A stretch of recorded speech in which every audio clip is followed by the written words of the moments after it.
Hello everyone and welcome back to my channel. Thank you all so much for 15,000 subscribers. That is an unreal number for me. It has been so fun to see the growth that the channel has experienced in this last year. Just last year I hit 10,000 subscribers, so the fact that we're already at 15K is pretty incredible, and I obviously wouldn't be here without all of you. So please continue supporting the channel, continue giving me feedback. Tell me what you like, what you don't like, what you want to see, and I will do my best to make that happen. But diving into today's video, I want to talk about something a little bit more personal to me. And that is the fact that these last few weeks and months, I felt a bit of burnout. And I think this 15,000 subscriber mark is a really good opportunity for me to talk about this. So burnout can occur in a lot of different ways. So for myself right now, I'm not just experiencing it a bit with the YouTube channel, but also just with my career in general. For some context, I now am about 2+ years into this post-grad life. I graduated from the University of Florida in May of 2022, and I started working full-time as a consultant at KPMG in July of 2022. That's when I moved to New York, and it's surreal to say that I now have been in New York for more than 2 years. But with that, it also now makes me understand that I'm no longer a recent or a fresh grad. I now am a bit established in my career, or at least I'm supposed to be. And for myself, there's a lot of parts of me that still feel so fresh and new. And a lot of that is because I'm still at that cusp of not being promoted quite yet. So I still, have the same seniority level as I did when I started 2 years ago, despite feeling that I've had so much more experience and lessons learned.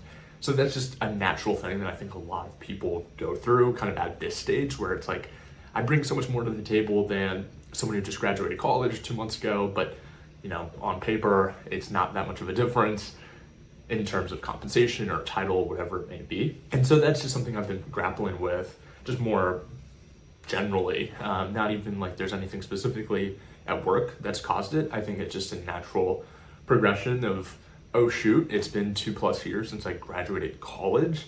That is crazy to me. So I've really been trying to do a good job of just understanding that and making sure that I put myself in a situation to be able to do what I do sustainably and for the long term.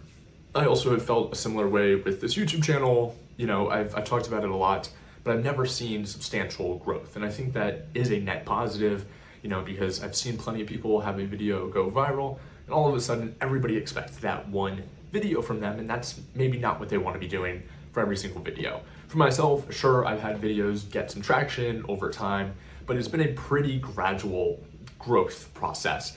And I'm very grateful for that because it's allowed my audience to grow with me. But anyway, that's enough of this kind of personal tangent about where I've been these last few weeks. And I want to kind of transition this video into me talking about some tips or some advice that I have to help me overcome burnout that I hope can be very effective and helpful for you as well. Because I'm guessing that if I'm going through something, I'm probably not the only one. And so hopefully this can help you guys feel a little bit better and create a life that you can live sustainably for the long term. So with that said, let's get into the first tip. Okay, so number one, I think it is good to take breaks. And breaks, I'm sure you all have heard that before. That is nothing new. But for myself, I try to take breaks when I'm feeling really good.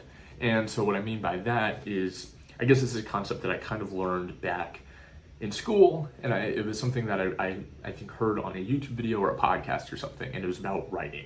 And when you're writing, it's always a good idea to finish when you're in a flow. So even in the middle of a sentence. So, you're writing a sentence, you're having a really great flow, you're writing the sentences and the paragraphs are just flowing really well, you're in a great groove. At that point, you kind of met your goal for the day, whatever it may be. Stop right in the middle of the sentence where you still have a very clear idea of what, how you're going to finish the sentence, how you're going to finish the paragraph, whatever it may be. It's really helpful for you to stop right there, because then when you jump into it the next day, the next week, whenever it is that you're going to be working on it again, it's really easy to kind of pick things up and, hit the ground running. And I think the same can be true for your career, for, your extracurricular activities, for me with YouTube channel, whatever it may be. I think that's really good advice for all things in your life. So think about how you could apply that. So for myself, whether I'm studying for the GMAT or I'm working on scripting a video or editing a video, a lot of the times I'll try to kind of finish for the day when I'm in a flow, because that makes it really easy the next day to start again and get back into that flow. There's nothing worse than kind of dreading one activity the entire day, because it's going to be a little bit more challenging. So this is all about just making that process a little bit easier and reducing the friction to get back started. So bringing this back to kind of just general career advice, I think the same can be said, when you're feeling burnout with your job. And this may be more of a productivity tip, but I think it still applies. And for myself, with a lot of the tasks that I'm doing, I try to have like one last thing that is a pretty easy thing for me to get done in the morning. So when I log off at the end of the day or when I head home from the office, I typically have one very clear thing that I know I need to work on the next day. But it's super clear what it is. I know how much effort it's going to take, how much time it's going to require, whatever it may be. And that just makes it so easy then when I log on the next day to just hit the ground running. I don't have to spend any time thinking through, what do I do? What do I prioritize? Because I already have that very clear. And so that also then gives me the comfort the day before when I can log off and I know, my work is done for the day, knock on wood, whatever it may be. But that's just been a really healthy thing for me because it just gives you a little bit more structure.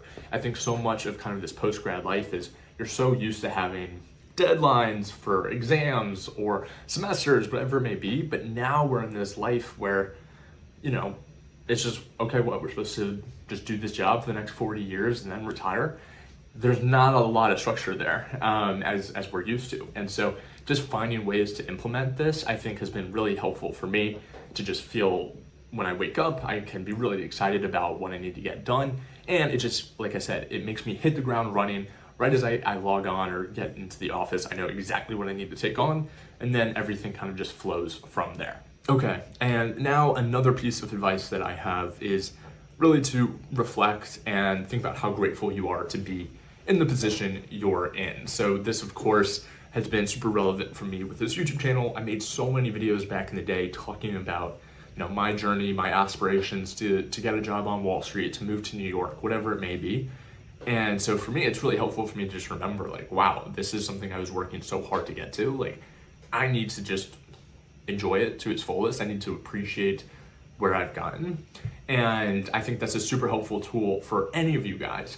And I know this is very kind of cliche and normal advice, but it's helpful. It really is. There's a reason it's a cliche. And so I try to do this as much as I can. This was certainly something I've tried to do with the YouTube channel because I've just, felt a little bit burned out. I haven't seen tons of growth and, it's easy to kind of get discouraged, but, I'm able to see the videos I was posting from a few years ago. And I know back then I would have, I was dreaming of getting to 10,000 subscribers one day and to have, people reach out to me for coffee chats or whatever. And so it's easy in the moment to forget where you've kind of come from because you're seeing that growth every second, minute, hour. But it's helpful to kind of look back in years because that's when you see that true, substantial, significant growth. And I'm sure whatever struggles you're going through, not seeing enough traction with your career, feeling like you're in a plateau with your fitness, being able to look back years, that's where you really do see those massive jumps. So I just urge you, even if it's just looking back at your high school yearbook, your Snapchat memories from a few years ago, whatever it may be, and put yourself in your shoes back then. Are you in a spot where younger you is grateful? Probably. And I know that's certainly the case for me. And that helps me just, again, realize how fortunate I am to be in the position I'm in and then lock in and get to work. Okay, the third and final thing is kind of similar to that, but a bit different. And that is I find inspiration in shows. And so I kind of have a different approach to this than a lot of people, but for myself, I'm very selective, or at least I try to be as selective as possible with the content that I consume. So on HBO, they have a show called Industry. It's about they say investment banking, but it's really sales and trading in London, and it's a really interesting show. This is not going to be a review of that video or a review of that show, but I enjoy it. And whenever I watch it, there's a lot of aspects of it that, of course, are dramatized and whatever, but at the end of the day, it still really makes you excited to work in the industry. And for myself, I'm just so grateful when I watch it. I'm like, it gets me excited to get to work. The same was always true for Succession. And so finding shows like that, even if it's Suits, if you want to become a lawyer one day, and watching Suits is going to motivate you to study extra harder for your LSAT or for, your classes to get a better GPA for law school, whatever it may be, finding that actual extrinsic motivation is super helpful too. Intrinsic motivation, of course, is so necessary, but there's a reason there's two sides of the coin, and extrinsic motivation is super helpful. And I found that just watching those videos, watching the movies, the shows, whatever it may be, has been a great tool. And I use it a little bit selectively. So for myself, I would really only watch Succession or Industry on a Sunday night or a day when I knew I had to go into the office the next day. I wouldn't really watch it on a Friday before I had, the weekend to relax and watch football. I would try to kind of space it out where, I can watch that, go to bed, and wake up feeling super motivated and ready to take on the day. The same is true for really any show about New York. I try to watch that when I'm in New York because then I can get the most out of it. Whereas if I watch it when I'm home in Naples, the value of it is a little bit different. So this has just been something that I've tried to do to kind of maximize that return on investment. If I'm going to watch a show, I want to get to reap the full rewards of it. And sure, this is probably me thinking way too much into it, but I urge you to just try it out.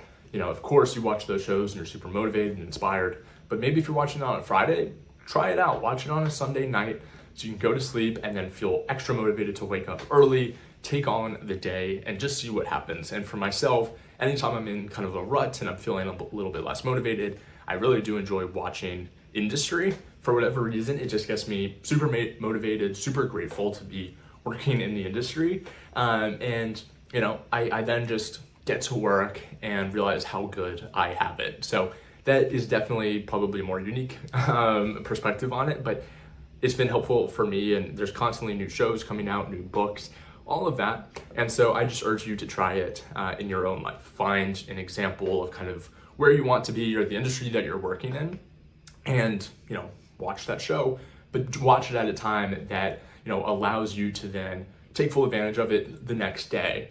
Just really use it as kind of that kinetic or potential energy. I studied finance, not physics, but use that on Sunday nights so that the energy is building up.